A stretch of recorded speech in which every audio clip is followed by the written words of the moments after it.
Hello, this is the second video in a series of tutorials designed to help you understand how to use the RSpace inventory system import from CSV function.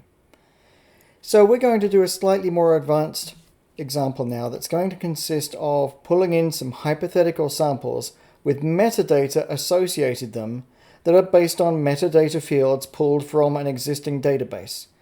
So this is a screenshot that I have on screen right now, and you can see that on the left we have a database called Chebby, and Chebby lists different chemical compounds, and it also lists metadata categories that it thinks are important.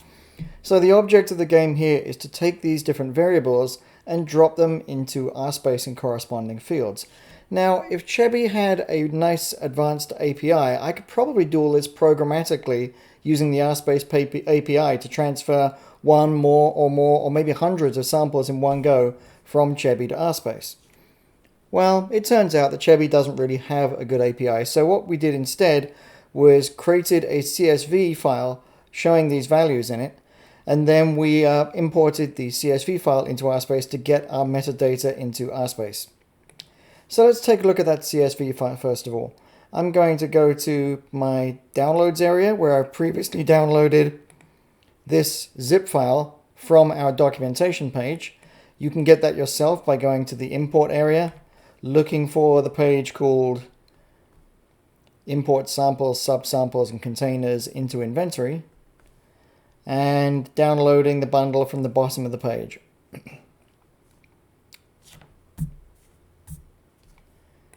So here is our list of CSV files. I'm going today be working with one called taxane from Chebby.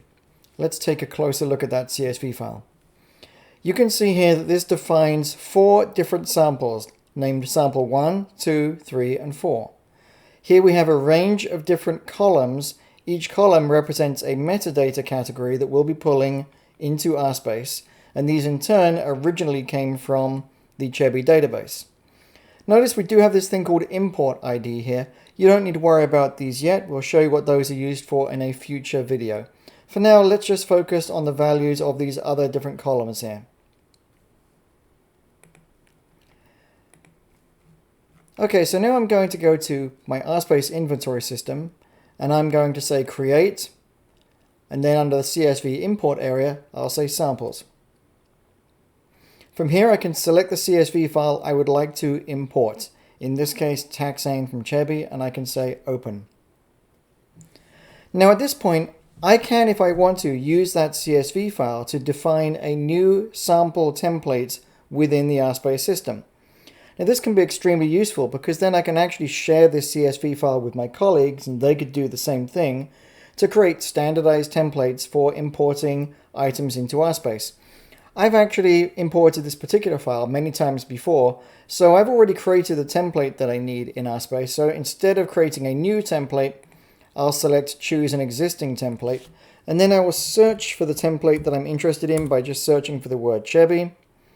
And with a little bit of luck here, that will find the right template.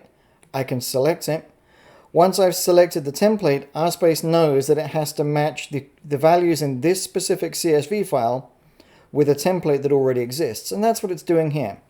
On the left, we can see the columns listed in our CSV file.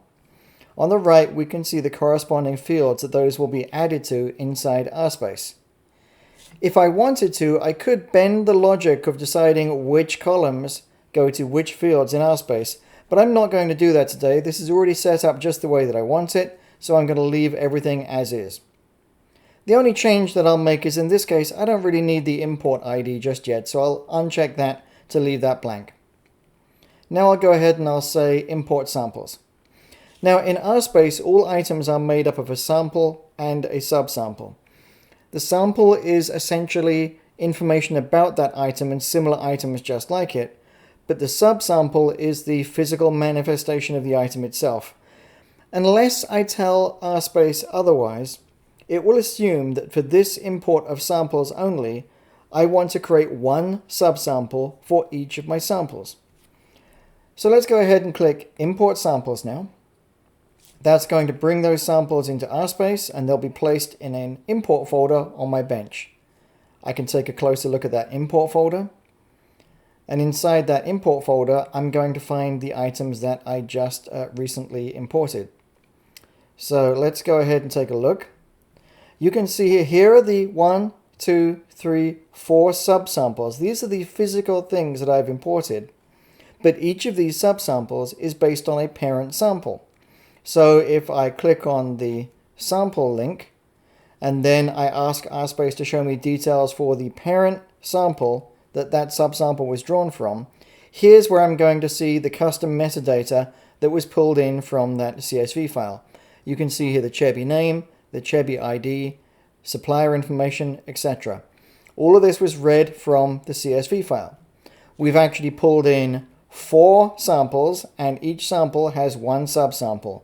If I want to, I can toggle through the different samples down here, or I could collapse this area here, and I could go straight to the list of subsamples if I prefer to see a listing of them. And let's collapse all these sections, in fact. And now I can either see the 1 subsample that belongs to this parent sample, or if I prefer, I can go back to the bench and I can see a full list of all the different subsamples that I brought in. Notice here I can also change this variable here. I can say I'd like to see the date this was created, or I could say what quantity was brought in. All of these are variables that were read from that CSV file.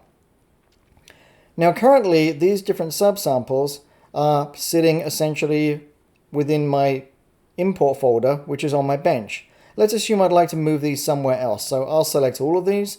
I'll say move. I will search for my taxane container that I often use for these. And then I can go ahead and say I'd like to set this as my target. So I'll do that and say move, and that will move all those items to that new destination. And then once that's done, I can go back to my bench, and if I want to, I can select the import folder and delete that. I won't need it anymore. Okay, so this is example 2 of a series of videos showing how to perform different imports. What we've done here is we imported a single CSV file that defined a set of samples, and then RSpace automatically generated 1 subsample each for all of those samples. In video 3, we'll look at something a little bit more advanced, where we'll define both samples and subsamples in a single import event.